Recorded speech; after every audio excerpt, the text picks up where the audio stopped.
नाज़रीन, जहाँ दूसरे फल अल्लाह ताला की नेमत हैं, वहीं लोकाट का फल भी किसी सौगात से कम नहीं। गर्म मौसम में लोकाट के बागात इस खुश जायका फल से लथपथ हैं।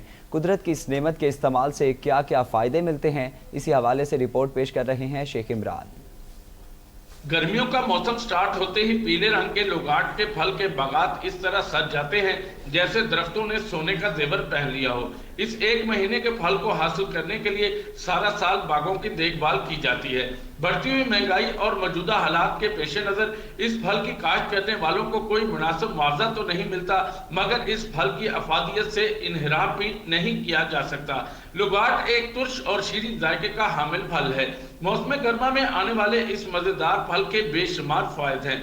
लोगाट सिर्फ लजीज ही नहीं बल्कि मुतअद्दिद तिब्बी फायद का हामिल भी है, जबकि इसके पत्ते भी कई अमराज के लिए बायसे शफा है।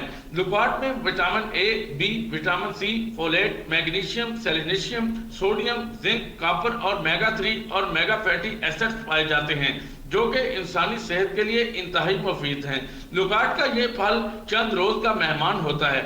जिला कसूर के मुख्तलिफ इलाकों में पाई जाने वाली इस सौगात को शहरी न सिर्फ खुद इस्तेमाल करते हैं बल्कि रिश्तेदारों को भी बतौर तोहफा देना पसंद करते हैं। मौजूदा हुकूमत बागात की आए रोज कटाई पर अगर तवज्जो दे और किसान के लिए आसानियां पैदा करे तो इस खुश जायका और बीमारियों से निजात दिलाने वाले मावन फल लोगाट को वसी पैमाने पर काश्त किया जा सकता है। कैमरा टीम के साथ Sheikh Imran, Star Asia News, बतौकीर।